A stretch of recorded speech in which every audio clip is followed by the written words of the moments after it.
కుటుంబం కడుపేదరికంతో కడుపు చేత పట్టుకొని రోజుకు పనికి పోయి ఇద్దరు పిల్లల్ని సాదే కుటుంబం. సాగర్ నిన్న ఆత్మహత్య చేసుకోవడంతో ఆ ఇంట్లో విషాద ఛాయలు కమ్ముకున్నాయని చెబుతున్నారు. సాగర్ తల్లి ఏమంటుంది, అసలు సాగర్ ఎందుకు ఆత్మహత్య చేసుకోవాల్సి వచ్చింది, సాగర్ ఆత్మహత్య ఎందుకు ఒక చర్చనీయాంశంగా మారింది. ప్రధానంగా సాగర్ ఈ ప్రాంతంలో అందరితో కలిసి ఉండేవాడు, చాలా గుణవంతుడని కాలనీ వాసులు చెబుతున్నారు. కాలేజీకి సంబంధించి సరిగ్గా పోవట్లేదనే చెప్పారా, లేకపోతే ఏం జరిగింది, ఎందుకోసం ఇలా చేసుకున్నాడు అనేది ఒకసారి వారి కుటుంబ సభ్యులతో తెలుసుకుందాం. ఏమంటున్నారు ఒకసారి తెలుసుకుందాం. వాళ్ళ తల్లి ఉంది, ఒకసారి మాట్లాడిద్దాం. ఏంటమ్మా ఎట్లుండేటోడు సాగర్? మంచోడే, కానీ కాలేజీకి నేను పోను, ఎగ్జామ్ రాస్తా అనేది హాస్టల్లో వచ్చిన. హాస్టల్లో వస్తే మా మమ్మీ మా డాడీ పనికి పోతాను. వచ్చేసరికి నేను ఇంటికాడ ఏమన్నా చేసి వస్తా, కాలేజీకి పోయొచ్చు అని హాస్టల్కి వెళ్ళొచ్చాడు. వెళ్ళొచ్చి ఒక 2 నెలలు చదివిండు, కాలేజీకి పోయొచ్చేది. 2 నెలలు పోయిన తర్వాత ఇక నేను నేను కాలేజీకి పోను, ఇప్పుడు నేను ఎగ్జామ్ రాస్తా, ఎగ్జామ్ ఫీజు కట్టిగా నేను ఎగ్జామ్ రాస్తా కానీ నేను పోను అని అన్నాను. సరే కొడుకు అన్న ఊకున్నా. నేను ఎగ్జామ్ ఫీజు కూడా మొన్ననే 1600 కట్టి వచ్చిన, అప్పుడు తీసుకొని పోయి కట్టొచ్చా నేను. మళ్ళీ ఆయనకు నా కొడుకుని ఎగ్జామ్ రాయనియలు అని నేను వడ్డీ తెచ్చి కట్టిన. నేను మీరు తెల్లారులేస్తే మేము ఉరికటోళ్ళం. నేను గిట్ల చేస్తాడు అనుకోలే. నేను కొడుకా నువ్వు కాలేజీకి పోతావా, మరి నువ్వు ఏదన్నా షాపుకి పోతావా అంత అలా డాడీ అడిగిండు. కానీ అంతకంటే మించి మాత్రం మేము ఏం అనలేదు. నేను నిన్న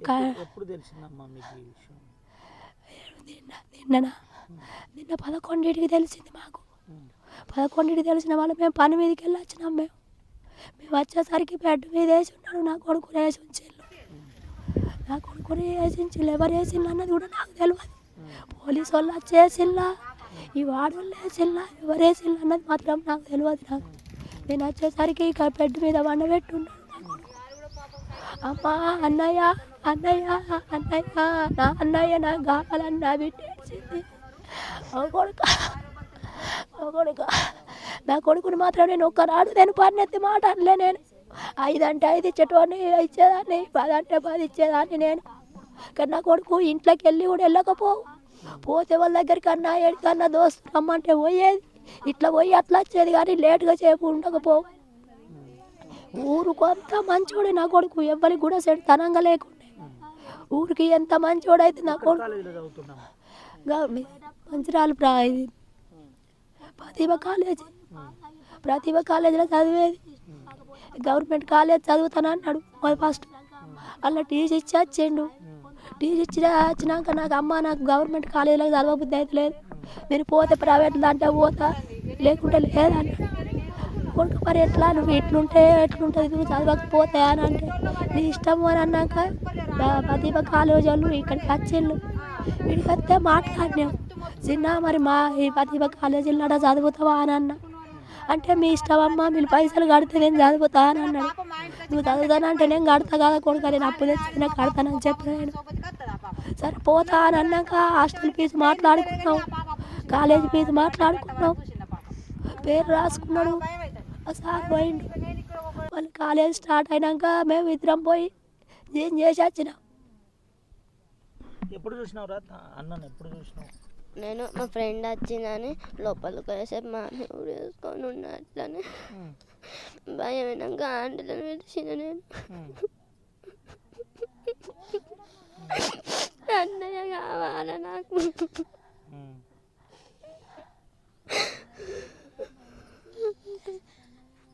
నిన్న కాలేజీకి ఎన్ని రోజులు అయిందిరా పోక?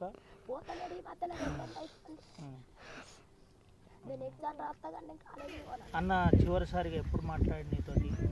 పొద్దుగాల చెల్లప్పలు ఏమన్నాడు ఇచ్చిన మా అన్నయ్యకు. నేను ఏం చదువుతున్నాడు అన్న? డిగ్రీ చదువుతాను. ఏ కాలేజీరా? ప్రతిభ. నిన్న ఏ టైం జరిగింది తల్లి?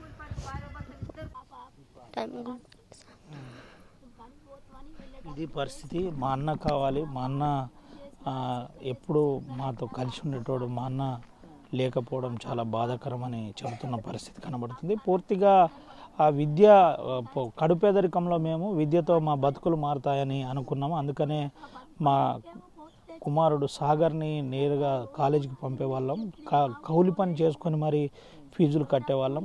ఒక మాట కాలేజీకి పొమ్మని చెప్పినందునే పూర్తిగా ఈ విధంగా చేసుకున్నాడేమో అనే ఒక అనుమానం అయితే మాకుంది. మొత్తం మీద పూర్తిగా ఎవరైనా పిల్లలు వారి తల్లిదండ్రులు ఏదైనా చెబితే ఈ విధంగా చేసుకోవద్దు. ఒకవేళ ఇష్టం లేకుంటే నేరుగా తల్లిదండ్రులకు చెప్పాలి, కానీ ఈ విధమైన చర్యలకు పాల్పడద్దని చదువుకోవాలని కుటుంబ సభ్యులు చెప్పారు, తండ్రి చెప్పారు.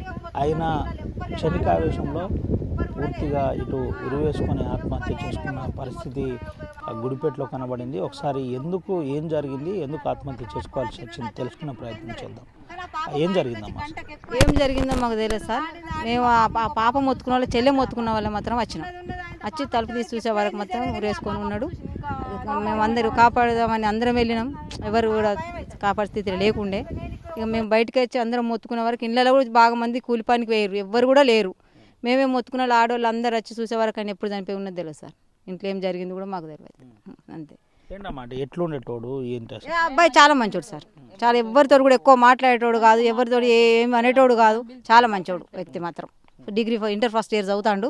ఇక ఏం జరిగింది ఇంట్లో ఏమైనా సమస్యలు ఉన్నాయో ఏయో లేవో మాకు మాత్రం తెలియదు సార్. ఎప్పుడు తెలిసింది మీకు? పొద్దున 11:30 తెలిసింది. ఆ అమ్మాయి మా ఇంటి దగ్గరనే ఉన్నది. మేము ఆంటీ పాము వచ్చిందని మేము ఇంటికి వచ్చినాం.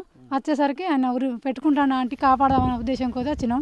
వచ్చేసరికి అయిపోయిందమ్మా అని అమ్మ దగ్గరికి మొత్తుకుంటూ వెళ్ళిన. అమ్మ చేడ్చిన వాళ్ళు అందరూ వచ్చిండ్రు. సాయం చేద్దామంటే ఏం చేస్తట్లేదని ఆ పరిస్థితిలో ముట్టద్దని అబ్బాయిని ముట్టలేదు. కానీ మా ఇంటికి అంచెలి 24 గంటలు పోయేటోడు. ఆంటీ సాగరు అని పిలిస్తేనే ఆంటీ అని పిలిచేటోడు, కానీ ఒక్కనాడు కూడా పల్లెత్తి మాటలే. ఫ్రెండ్స్ అనేటోళ్ళు ఒక 60-70 మంది వచ్చిండ్రు. అంత మంచోడు అబ్బాయి. చదువుకోలేన ఉద్దేశం కొద్ది ఆయన ఎందుకు పెట్టుకున్నాడో తెలియదు. చాలా మంచోడు. పక్కింటి వ్యక్తిని కూడా ఏమనేటోడు కాదు, ఇంట్లోనే ఉంటాడు, ఇంట్లోకి కూడా వెళ్ళేటోడు కాదు. అలాంటి అబ్బాయి ఎట్లా చేసుకున్నాడు ఏమైంది తెలియదు సార్. నాకు ఆమె ఏడ్చిన వాళ్ళే తెలిసింది. బట్టలు మిండుదనం ఘాటు ఉంటుంది కడకు. ఆమె కొడుకో అని ఏడుతాండి. ఏంది ఇటు ఎవరు ఉన్నారు, ముసలోళ్ళు ఎవరు చనిపోతాండ్రు, ఎవరు ఏమైంది మళ్ళా అని అనుకొని ఉరికి వచ్చే వరకు ఏంది గల ఈయన అడుగుతా అంటాడు కదా. అయ్యో కుమ్మరి పొలగాడు ఉరి పెట్టుకున్నాడు అన్నోళ్ళు, అయ్యో కొడుక ఎంత పని చేతి కొడుక, నీ గుణవంతునివి, నువ్వు మంచోనివి అని నేను ఇక మొత్తుకుంటా ఆ బెడ్ కాడికి పోయి 2 సార్లు నాకు ధైర్యం ఆగలేదు, పోయి చూసి వచ్చిన. అయ్యో కొడుక నువ్వు ఎన్ని కోరికలు ఉన్నాయో, నీకు ఎన్ని ఉన్నాయో, నీవు గిట్లెందుకు చేసుకున్నావు అని ఇక మేము ఏడ్చుకుంటా. ఇక ఇంట్లో బయటకు ధైర్యం వస్తలేదు, ఏం ధైర్యం వస్తలేదు. ఆమె మర్చిపోయింది, 2 సార్లు సోయి తప్పింది పాపం. ఆమె పొద్దుడుతుంది, ఏం తిన్నదో తినలేదో పోయింది, వచ్చింది ఏడ్చుకుంటా. కొడుకు అంటేనే నాకు తెలిసింది, అంతవరకు నాకు తెలియలేదు. అక్కడ ఉంటుంది వచ్చిన. తల్లిదండ్రులు కాలేజీకి వెళ్ళమంటే బలవన్మరణం పాల్పడ్డ సాగర్ ఈ కుటుంబంలో విషాదం అయితే నింపాడు. అయితే వాళ్ళ కుటుంబ సభ్యులు చాలా స్పష్టంగా ఒక మాట చెబుతున్నారు. ఎవరు కూడా బలవన్మరణాలకు పాల్పడవద్దని, ఏదైనా ఉంటే నేరుగా తల్లిదండ్రులకు చెప్పాలని చెబుతున్నారు. పూర్తి స్థాయిలో కడుపేదరికంలో ఉన్న మేము కూలి పనికి పోయి చదివిద్దామనుకున్నాం. మా కుమారుడు సాగర్ని ఒక విద్యావంతుని చేసి ఉద్యోగంతో మంచి మా బతుకులు మారుతాయేమో అని ఆశించాం, కానీ ఇలా చేసుకుంటాడని మాకు తెలియదని చెబుతున్నారు. ఏది ఏమైనప్పటికీ సాగర్ మరణం ఈ కుటుంబంలో విషాదం నింపిందని చెప్పక తప్పదు. ఎవరి సుమంతో రవినాయక్, RTV, ఆదిలాబాద్ నుండి. మరిన్ని వీడియోస్ కోసం ఛానల్ ని సబ్స్క్రైబ్ చేయండి. లేటెస్ట్ అప్డేట్స్ కోసం వాట్సాప్ ఛానల్ ని ఫాలో చేయండి. అండ్ లింక్ డిస్క్రిప్షన్ లో ఉంది.